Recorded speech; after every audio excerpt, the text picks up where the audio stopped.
in the sun-scorched kingdom of Ilé-Olókun, a name that once meant home of the ocean as master, but now whispered with the bitter taste of fear, reigned Oba Alarun. His name, ironically meaning the possessor of dreams, had become a curse upon the land, for the only dreams he honored were his own, woven from threads of insatiable greed and suffocating vanity. The Oba was a man whose shadow seemed to cast a permanent chill, even under the relentless gaze of the noon sun.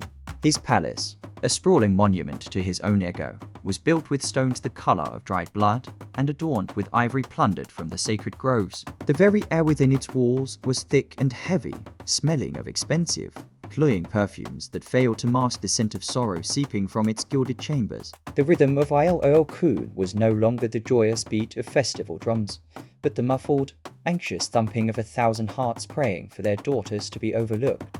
Oba Alarun's wickedness was not a secret whispered in alleys. It was a grand performance staged in the open for all to witness and tremble. His gaze was a net, and he cast it wide across the kingdom, not for fish or for fortune, but for beauty. Any woman whose face was sculpted with a pleasing curve, whose skin shone like burnished copper, or whose laughter rang like the small bells of a priestess, was marked for his collection. His primary and most grievous sin was the systemic seizure of these women. He did not ask, he did not court, he simply took.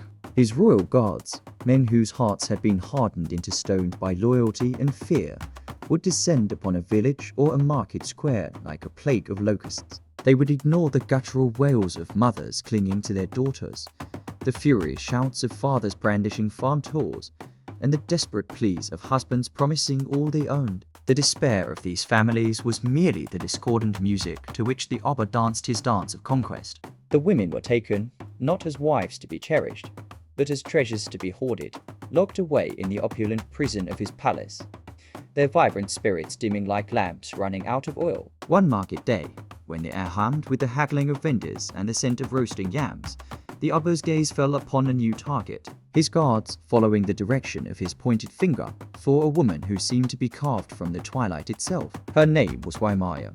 She did not possess the simple, sunny beauty of a hibiscus flower that the Oba so often plucked. Hers was a beauty that was profound, unsettling, and vast. Her skin was the color of polished mahogany, so dark and rich it seemed to drink the sunlight and hold it captive within. Her eyes were not the color of warm earth or honey, but held the deep, churning indigo of the ocean just before a storm. When she moved, it was with a fluid grace that was not of the land, a slow, deliberate sway like the pull of a powerful tide.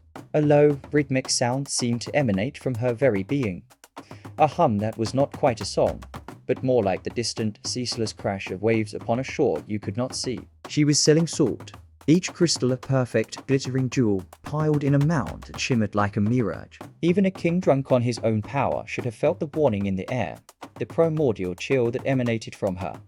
But Oba Alarun's greed was a blindness that no omen could pierce. He saw only another prize, perhaps the most exquisite yet, and he commanded his guards to seize her.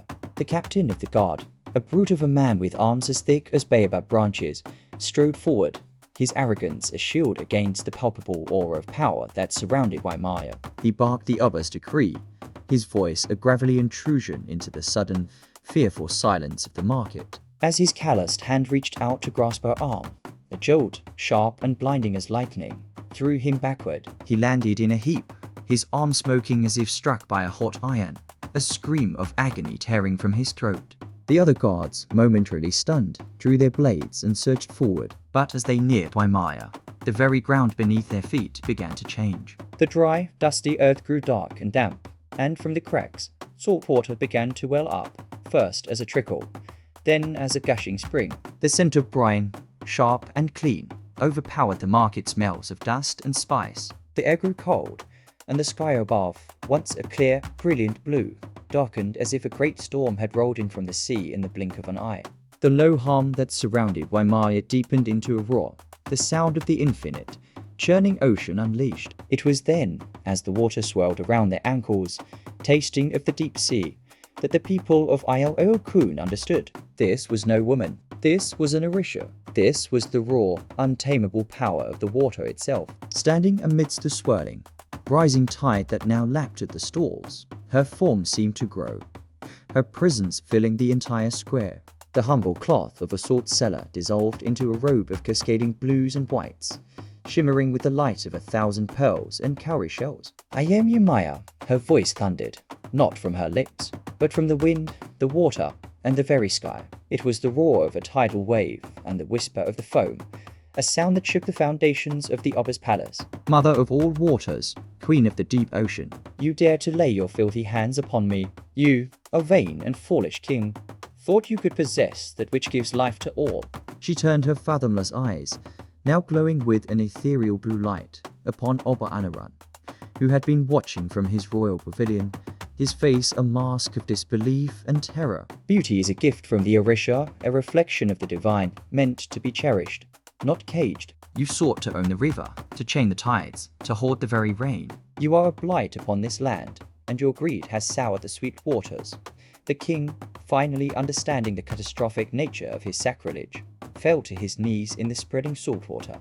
His mouth opened, a pathetic plea for forgiveness forming on his trembling lips, a desperate attempt to bargain with a force as old as the world itself. But the ocean does not bargain. Before the first word of his plea could escape his throat, Yémaya raised a hand. The saltwater at her feet responded to the gesture, surging upward in a colossal pillar of swirling, churning water that reached for the darkened sky. It twisted and roared like a living creature before crashing down upon Oba Alarun with unimaginable force. There was no scream, only the immense, deafening sound of 1,000 waves breaking at once. The torrent consumed him completely. When the pillar of water receded as quickly as it had appeared, there was nothing left of the wicked king. Where he had knelt, there was only a patch of frothing sea foam, bubbling and hissing on the wet earth, and in the center of the foam, resting on the ground, was a single, smooth black stone, cold and inert, a final, silent testament to a soul dissolved by the wrath of the sea.